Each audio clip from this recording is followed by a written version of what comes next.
Dans cette vidéo, j'ai envie de te parler de comment est-ce que tu fais quand tu as un plateau pour réussir à le casser ce plafond de verre et aller chercher encore plus de croissance. Je vais te partager un cas très spécifique qui est le cas qu'on a vécu chez Lemlist. Gros big up à Charles Teno, donc allez le suivre sur LinkedIn. Charles, je l'avais recruté il y a 2 ans maintenant, un peu plus de 2 ans en tant que COO, donc pour toute la partie opération et pour vraiment gérer le day-to-day. Et là, depuis quelques mois, il est CEO maintenant chez nous. Il a fait un doc vraiment super sur vraiment l'explication du plateau, des S-curves et tout. Donc, je reprends ce doc et du coup, j'ajoute ma touche perso. Donc, en fait, si tu regardes la croissance de Lemlist, on est passé globalement de 0 à un peu plus d'1 million d'ARR en à peu près 2 ans, un petit peu moins. Ce qui est assez marrant, en fait, avec le dézoom, c'est que là, tu as l'impression que c'est tout plat. Sauf qu'à l'époque, en fait, c'est l'endroit où on avait le plus de croissance puisqu'on grossissait tous les mois entre 25 et 40 de croissance month over month. Et une fois de plus, ça illustre bien les intérêts composés.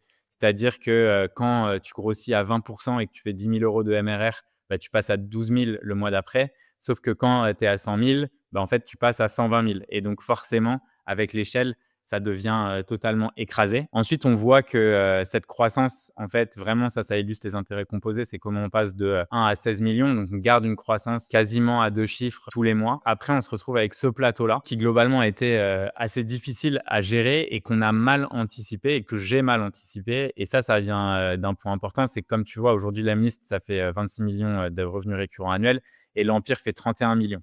Et ce qui s'est passé, en fait, ici, c'est que j'ai racheté des boîtes et qu'après, j'ai commencé à checker, moi, plus la croissance globale du groupe en ayant un peu moins de focus sur l'Emlist. Et à ce moment-là, en fait, on avait toujours de la croissance au global et j'ai absolument pas anticipé le fait qu'on était sur un plateau et donc on était sur le haut d'une S-curve et qu'il fallait planifier pour la suite de la croissance. Et ça, c'était une vraie erreur de ma part. Donc, je vais vous parler un peu de tout ce qu'on a fait pour péter ce plafond de verre et aussi des erreurs que j'ai pu faire moi personnellement. En fait, on avait un vrai problème, comme je t'ai dit juste avant, c'est que globalement, comme on a racheté une boîte, on a perdu un peu de temps en innovation parce qu'on voulait les intégrer, on voulait faire en sorte que les choses se passent bien. Et en parallèle à ça, on se disait aussi qu'il fallait qu'on rebuild l'Emlist from scratch pour tuer en fait toute la dette technique. Le problème en fait, c'est que c'est un projet qui a pris beaucoup, beaucoup trop de temps, qu'on a très, très mal géré et par conséquent, en fait, on a arrêté d'innover. Il faut savoir qu'en fait, dès le départ et un des succès de l'Emlist, ça a toujours été, je pense, grâce à ma créativité et au fait que j'ai toujours su,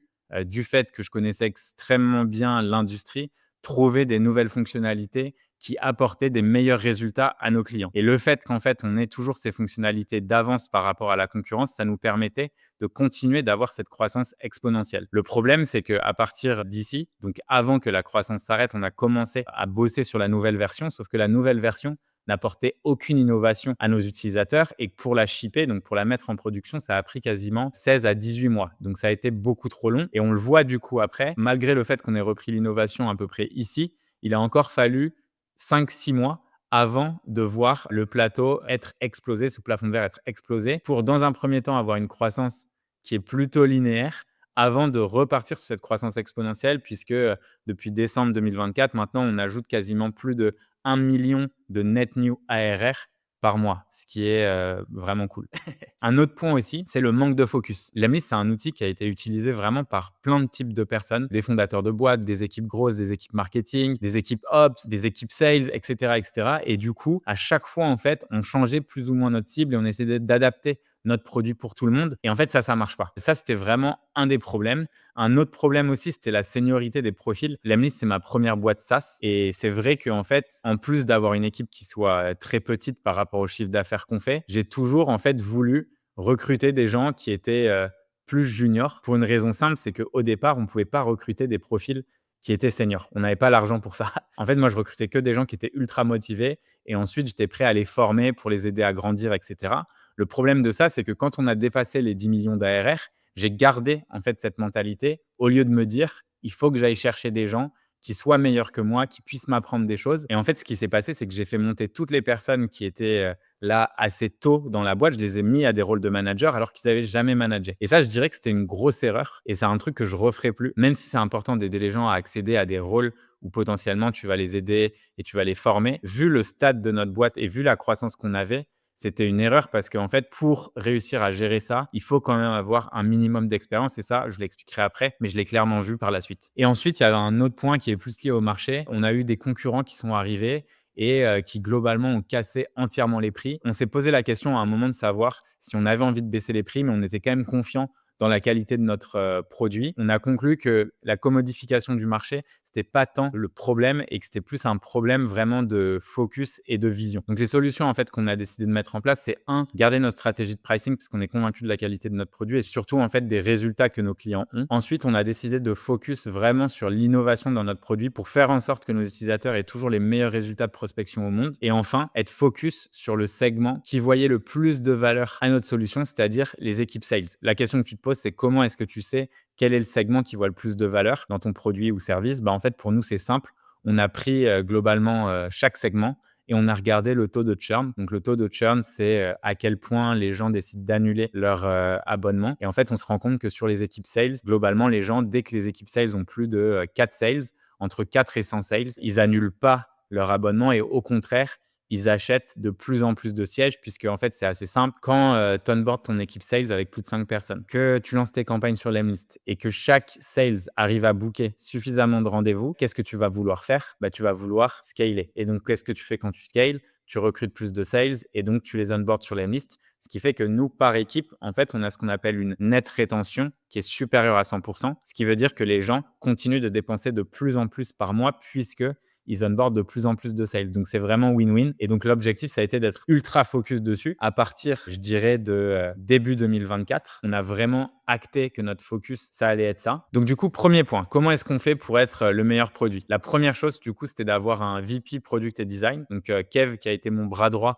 euh, pendant quelques temps et qui après a bossé en gros en marketing, en produit, en design, c'est vraiment un génie. Donc, on l'a passé en VP Product. Ensuite, on voulait aussi avoir un peu plus de seniorité sur toute la partie vraiment product. Donc, on a recruté un CPO, Maël, qui lui venait d'Agicap, donc qui connaissait en fait cette hyper croissance. On a aussi recruté des développeurs, mais vraiment toujours avec une seniorité qui était très élevée afin de vraiment pas perdre de temps et de construire le meilleur produit possible. Clairement, ce qui est ouf, c'est qu'on n'a jamais autant shippé. En décembre 2003, on lance la plus grande database au monde. En février 2024, on a du coup ce qu'on appelle du waterfall enrichment, qui est quelque chose que personne ne faisait auparavant. En gros, plutôt que tu payes 15-20 providers de data pour être sûr d'avoir la meilleure qualité, nous, en fait, on le fait pour toi. Et on fait cette waterfall, donc cette cascade d'enrichissement. Donc, si l'outil 1 ne trouve pas, on passe à l'outil 2, à l'outil 3, à l'outil 4. Et comme nous, en fait, on est un grossiste et qu'on achète à tout le monde, globalement, les prix sont beaucoup moins chers et on est ultra compétitif par rapport au marché. On a aussi permis aux gens d'acheter directement les domaines dans l'Emlist. On a amélioré nos algos d'envoi, notre délivrabilité, rajouté des features uniques comme les voice notes sur LinkedIn, rajouté beaucoup d'intelligence artificielle. Bref, on a vraiment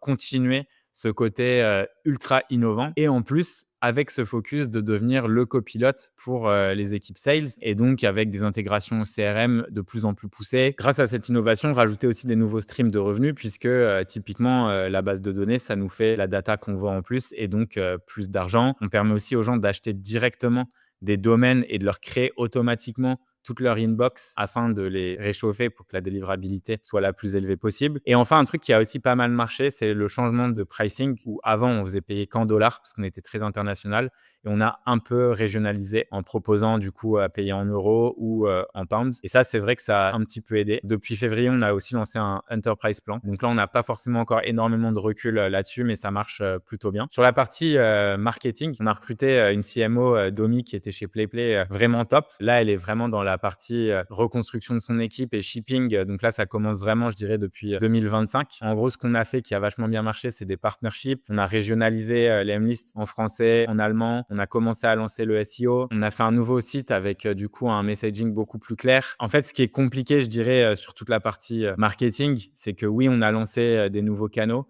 mais tout n'est pas ultra traquable. Donc en fait, je pense que ce qui est important globalement, c'est de se poser la question, est-ce que ce qu'on fait, ça apporte plus ou moins de valeur à nos utilisateurs? Si la réponse c'est plus de valeur, on a une conviction forte et on le fait. Et ne pas rentrer, tu vois, dans ce truc de tu dois tout mesurer tout le temps. Sur des ads, c'est évidemment facile de mesurer et l'affiliation, c'est pareil, c'est assez facile. Mais en fait, il y a tellement d'effets de bord quand tu commences à traquer, quand tu veux faire un modèle d'attribution, que globalement, pour moi, ça ne devrait pas être le plus gros focus. On a aussi commencé à lancer une sales team. Donc ça, c'est assez marrant parce que la partie outbound, moi, je la faisais jusqu'à 1 million d'ARR que j'ai closé quasiment tout seul, puisque 1 million d'ARR, on était 4 personnes, je crois. Jusqu'à 10, après, j'ai commencé à avoir 2-3 sales avec moi. Mais globalement, je continue à faire aussi beaucoup de closing. Et après, on a un peu arrêté la partie sales en se disant qu'on avait beaucoup plus de self-service et que ça faisait plus sens de focus là-dessus. Sauf qu'en fait, je pense que c'était une erreur. Je pense qu'on avait un truc qui marchait.